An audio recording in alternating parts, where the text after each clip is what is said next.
오늘 우리가 만나볼 분은 영국 저널리스트 말틴 울프인데요. 이 영국의 최고 경제지인 파이낸셜 타임즈의 논설위원을 굉장히 오래 지낸 분이에요. 이번에 말틴 울프가 우리의 사회의 근간이 되는 두 개의 시스템, 즉 민주주의와 자본주의가 지난 10년 동안 왜 이렇게 위기를 맞고 흔들리는 것처럼 보이는지에 대한 책을 썼고요. 파이낸셜 타임즈를 비롯한 많은 세계 경제지에서 경제인이라면 또 세계 정세에 관심이 있는 사람이라면 올해 꼭 읽어야 될 책으로 추천을 해서 저도 읽어봤습니다.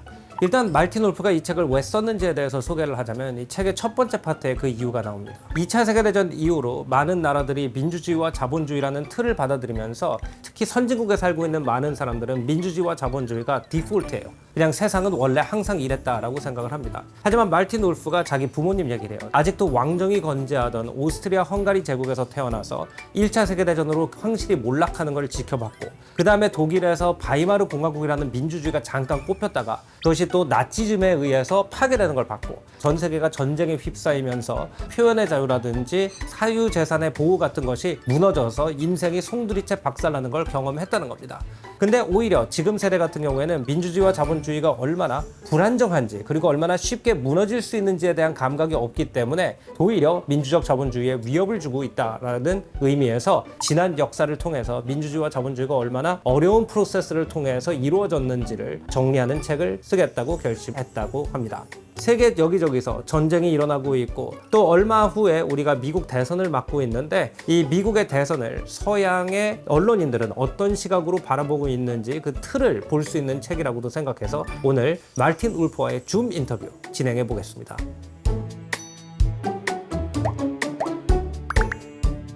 Seems from this side of the ocean that a lot of people in the West, the cradle of democracy, seems increasingly disillusioned with democracy, and that's a big part of your book. What is the underlying discontent within the Western democracies themselves, where people who have enjoyed the benefit of democracies for decades or even centuries, some of them are now saying this isn't working. We need a system that's more authoritarian or more homogeneous. What's going on there? I mean, it seems almost scary from the outside. I think it's very, very important to understand that the Western world has been democratic for quite a long time, that this was a settled and stable system, and from which they're now backsliding. That's pretty misleading. What we would think of as democracy, our current idea of it, which is universal suffrage, everybody, all adults have the vote, and power is held by people who have been elected to parliament or elected directly as president. This system has existed essentially for at most 100 years. At most, I mean, in quite a lot of countries, it didn't exist then. The legitimization of democracy, universal suffrage democracy, democracy in which every citizen counted, the universal acceptance of that system in the West is really recent. My father was born before this happened, as it happens in Austria, under the Austro-Hungarian emperor, and it was not a democracy. So I think it's very, very important to understand this is not a long-standing and durable political system. The second point is it's always been embattled. I could have mentioned in Britain, it was relatively continuous, but we had a whole series of hugely contested reform acts starting in 1832 over the following 98 years before we achieved this. It was a 100-year struggle. France moved from dictatorship back to parliamentary democracy, back to conquest by Germany and another dictatorship. Germany essentially never had a stable democratic government until after the Second World War and total defeat. Of course, that's also true of Japan. Italy went through fascism. Germany went through fascism. We had two shattering world wars. Both started in Europe, which were the product of fantastically unstable politics, both internationally and domestically. So we must not think for even a second that stable Western democratic societies have existed for any great length of time. They haven't. And even the United States, the great arsenal of democracy it was once called, went through a shattering civil war in the middle of the 19th century, which was never fully resolved. And that's obvious. It's part of Trump's appeal. And then, of course, the Great Depression, which led to another revolutionary overthrow of the existing way of governing. And it could easily have led to a dictatorship. So I think it's crucial to understand this is not a well-entrenched, permanently accepted, long-lasting system in which everybody completely believes. It's perfectly possible to imagine other histories in which it didn't succeed. Now, that wasn't obvious after the Second World War. And of course, after the fall of the Soviet Union, we thought that system had now become completely legitimated. Now, I think what's happening is we are seeing some echoes of what happened in the interwar years, with the right stronger than the left.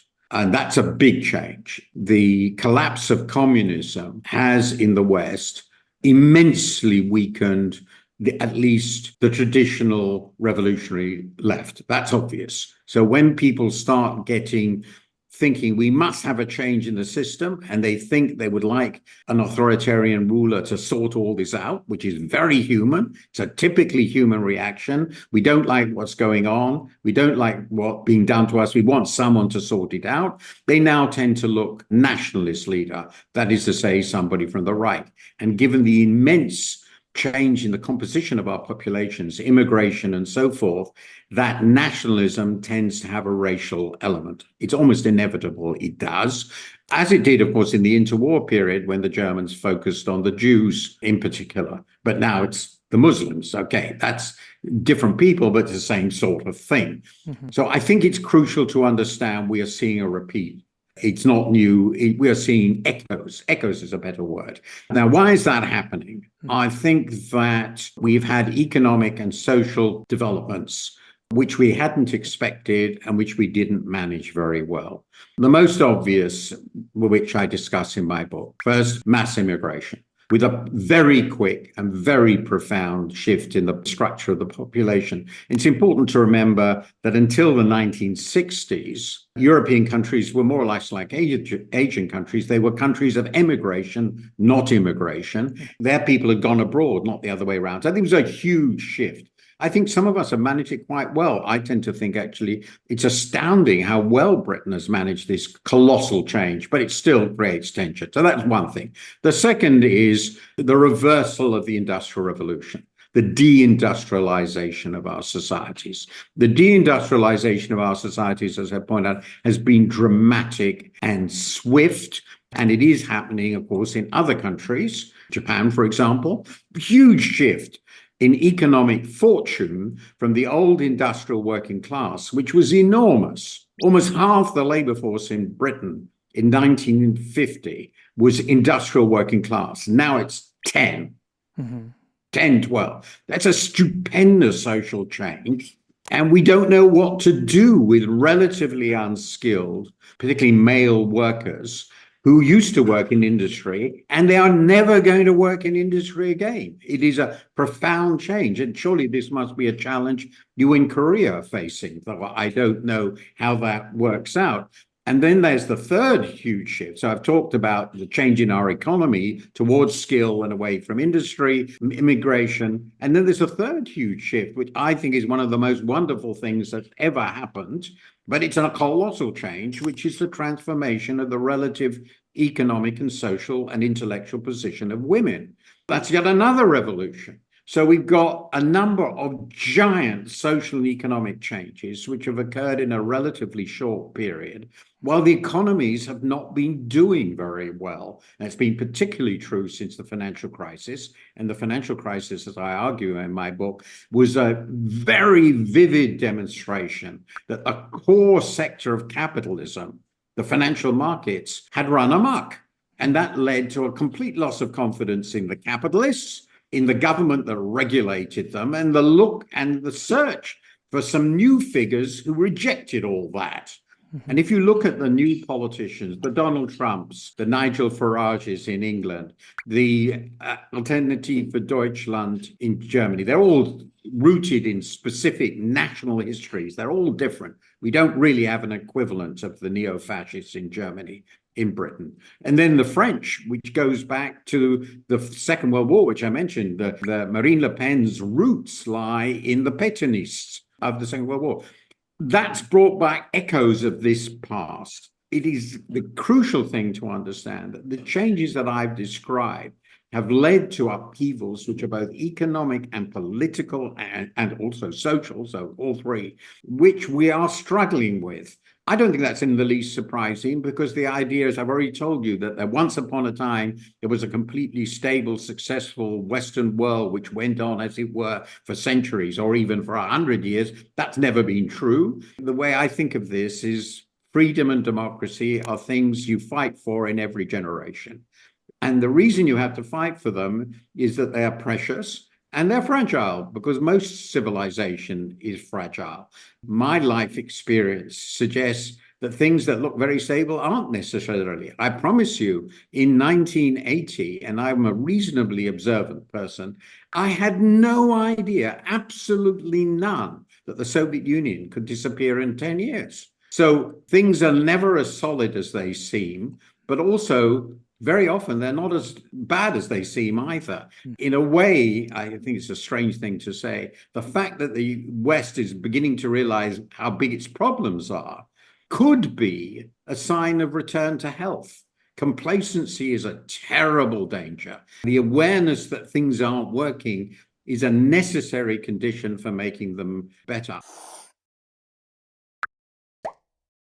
말틴 울프는 이런 현상이 생길 수밖에 없는 이유 중에 하나로 민주주의와 자본주의는 원래 불편한 동침이라는 얘기를 합니다. 민주주의라는 것은 정치적 결정에서 모든 사람이 한 목소리를 낼 수 있다는 관념이고, 이 자본주의라는 것은 경제 활동에서는 돈을 더 많이 가진 사람들이 더 많은 목소리를 낼 수 있다라는 관념이기 때문에 이 두 가지는 상반된 개념이지만 이 두 가지가 완력을 가지고 싸워서 그 가운데로 갈 때 사회가 건강하다라고 얘기를 하는 거죠. 오히려 이 둘 중에 하나로 치우치게 되면은 결국 민주적 자본주의는 무너진다라고 얘기를 합니다. Now let's go back to the history.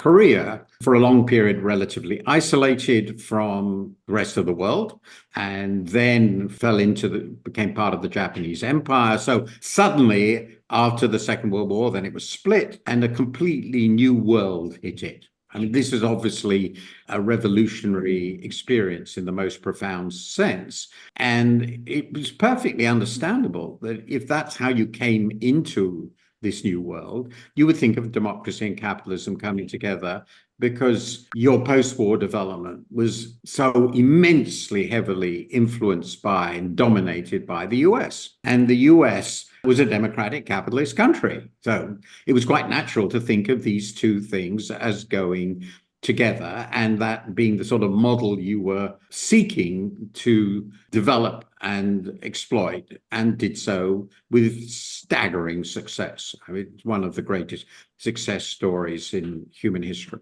But that, of course, isn't how democracy and capitalism evolved in the world where they evolved together.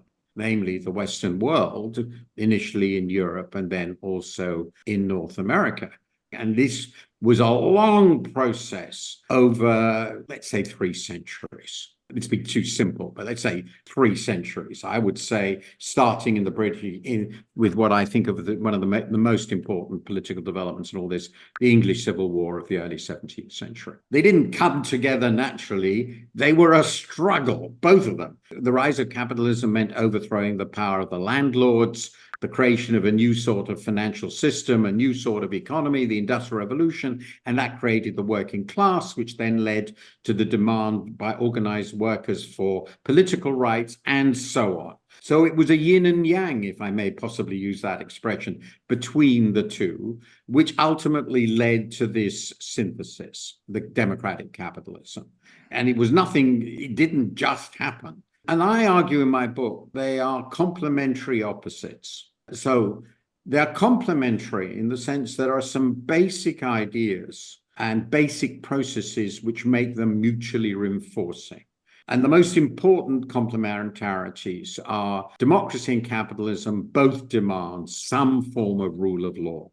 You have to have independent rule of law. The autocracy has to be contained in some important ways if you're going to have capitalism really work and you're going to have democracy really work. Otherwise, the people in power will seize whatever they can, and there will be no security for anyone.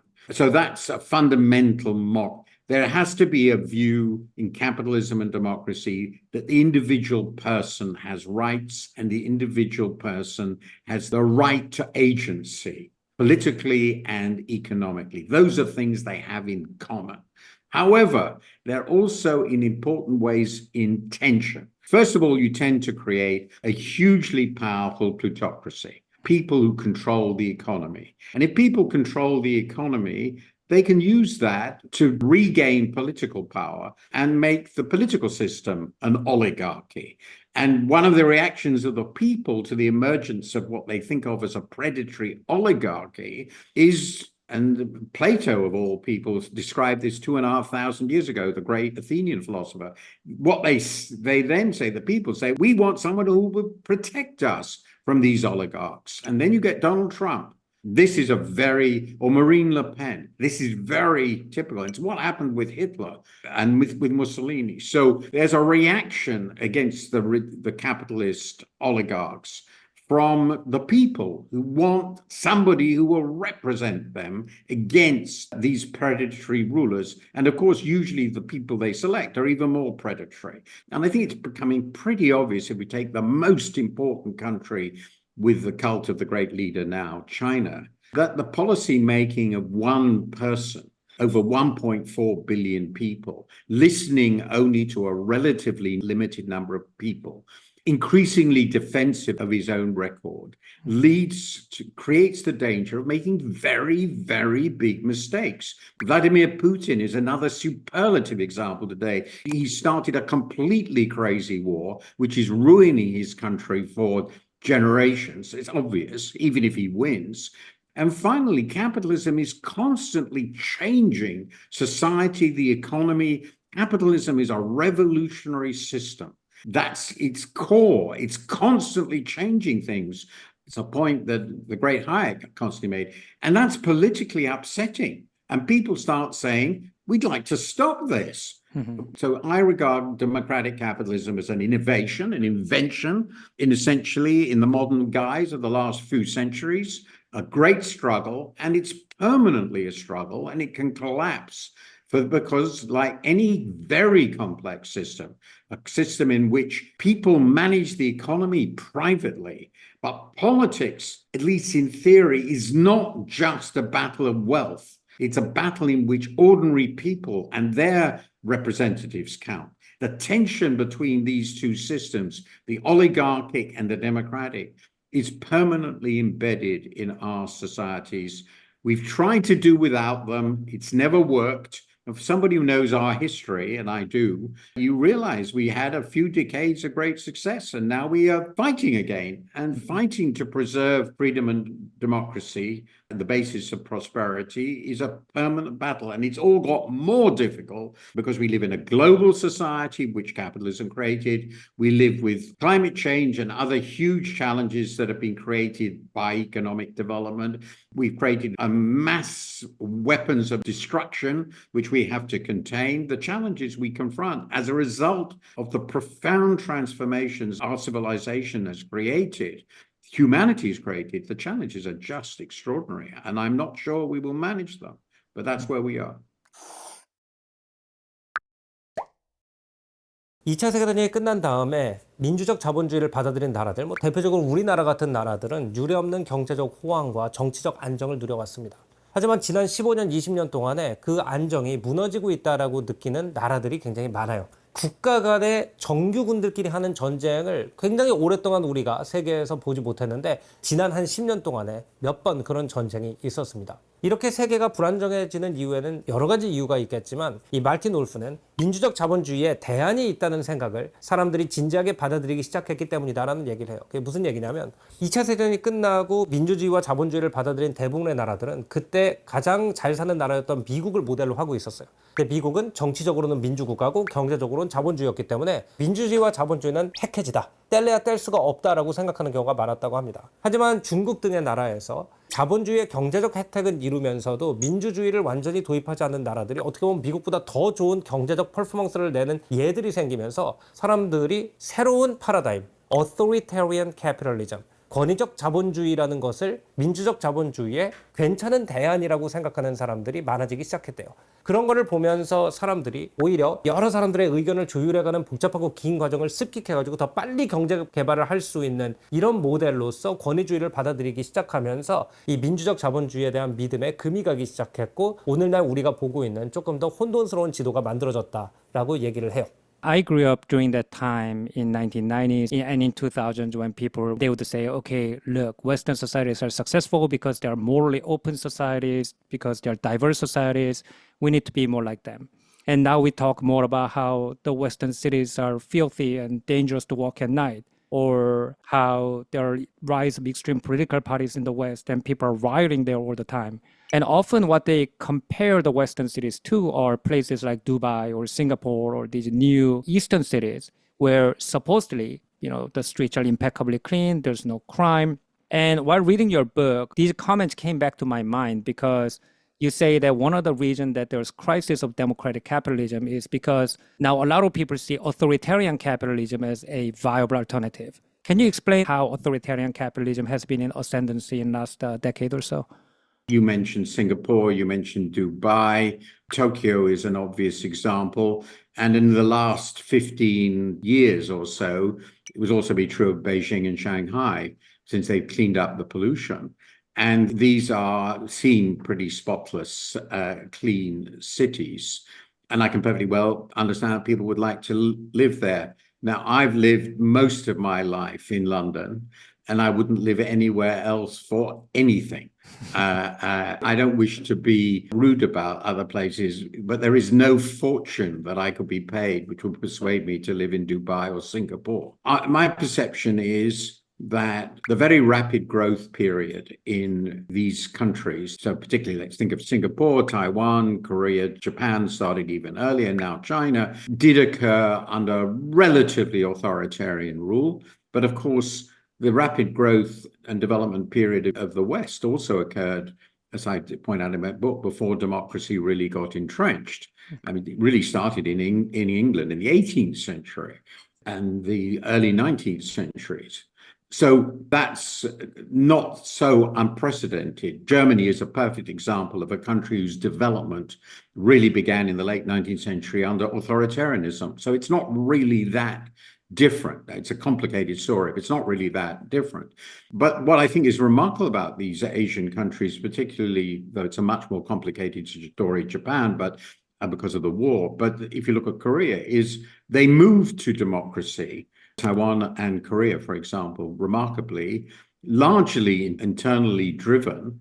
And my perception from outside is that shift to democracy has been really rather successful. The system has been reasonably politically stable. You've had shifts in power peacefully without war or civil war. This is very different from the 80s, which I remember very well when the Park Chung-hee regime was overthrown and replaced by democracy. So I see there are quite close, complicated parallels between them.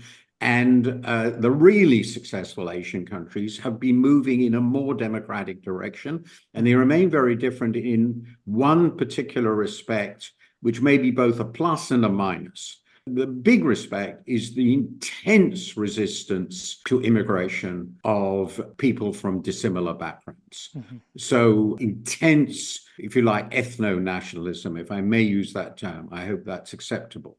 So that gives one big advantage. The society is relatively homogeneous. It's culturally highly homogeneous, and it makes it easier to preserve peaceful relations within society. Korea is obviously an extraordinary example of that, but so is Japan. I think this has two downsides. It has one, this huge upside. And Europe has, for whatever good reason, I think inevitable reasons, given its history, gone a different path in the last half century towards these very diverse and problematically diverse societies in some ways. But there are two disadvantages, I think, is ethnically diverse societies create lots of problems, but they are also wonderfully culturally dynamic and enjoyable. And I would be, if London went back to the all white, all English city that I grew up in 70 years ago, I would find it very, very depressing. Lots of people actually like the diversity. Now, of course, it's messy and difficult and so forth. So I think there's a price to pay for that ethnic homogeneity, though it does give you tremendous assets. And the other problem, which is pretty obvious, if you don't have any children, who's going to look after all the old people? If you're not going to have immigrants. And that's, if I may say so, I don't wish to be in any way sort of offensive. I hope I'm not being but that's a challenge Korea certainly faces. So it may be that some of the things that have made you so successful, coherent, united societies also are weaknesses. And what we are thinking about when we look at the world now is different ways of doing modernity. East Asian societies are modern. Western societies are modern. Western societies have huge failings. You have huge challenges. This system that has provided the world with so much prosperity and peace, what are the chances that it'll survive in its current form? With some economists talking about techno-feudalism replacing it, or with the rise of AI and permanent displacement of workforce that might apply. With all these troubles ahead, climate change, rising sea levels, maybe more than a few cities might disappear off the map, huge shocks to food supply chain. With all that, what do you think are the chances that we can at least preserve the skeleton of the system that has provided innovation and stability that we enjoy today? I tend to see these things, perhaps because of what I do, not in terms of predicting what will happen, but the way I see it is, particularly if you do a job like mine, if you're an opinion former in any way, as of course you are engaged in a struggle, and life is struggle, and you have to decide which side you're on. Now, I'm very clear about this. I think it's the moral obligation of intellectuals, particularly independent intellectuals, as I am, to speak for what seems to you to be good and true and right. And you don't take up this struggle because you believe you will win. You don't know whether you will win. You could easily lose, but you take up the struggle because it's your moral duty to do so. And in the end, you do your best, which is probably never good enough, but you do your best. I honestly don't know how this is going to end up, but I'm pretty clear about how it should end up. It should end up with global cooperation on key things, the maintenance of the basic ideas of freedom and democracy within the context of human concern for one another, both nationally and globally, and with a commitment to managing our shared planet. Now, none of this will be easy, but we've had catastrophes, colossal catastrophes in the last century or so, and we should surely learn from those, whether you're Gen Z or some other gen, that we don't want to go there again. And that's really all I believe. 우리는 사실 세상을 살아가면은 우리가 가지고 있는 것은 잘 보지 못하고 우리한테 불편을 주거나 우리가 불만을 가진 거에 집중을 할 수밖에 없습니다. 그러다 보니까 우리는 100년 전, 200년 전의 사람들에 비해서 훨씬 더 좋은 제도와 환경 속에서 살고 있음에도 불구하고 역사적 큰 맥락에서 우리가 이렇게 살 수 있도록 해준 그 근간에 대해서는 잘 생각을 하지 못하는 것 같아요. 지금 우리가 최근 몇십 년 동안 즐겼던 민주주의, 즉 내가 내 맘대로 살 수 있는 어떤 자유와 그리고 내가 정치적 목소리를 폭력을 행사하지 않고 낼 수 있는 투표라는 권한이 얼마나 어려운 과정으로 주어져 있는지에 대해서 상기를 시켜주고, 또 그와 함께 자본주의, 내가 내 꿈을 위해서 내 사업을 할 수 있고 그거를 꼭 국가의 허가나 공동체의 틀 안에서만 하지 않아도 되는 그 자유, 이런 것들이 한 사회에서 공존하는 것이 얼마나 어려운 일이고 그것이 얼마나 소중한 것인지에 대해서 상기시키는 책을 썼다는 것이 어떻게 보면은 긴 인생을 살아온 사람이 후세한테 남길 수 있는 최고의 선물이 아니었나 생각합니다. 오늘 조승현의 탐구생활은 여기서 마무리하고요. 다음엔 더 재밌는 문화 역사 이야기로 여러분 찾아뵙겠습니다. 안녕히 계십시오.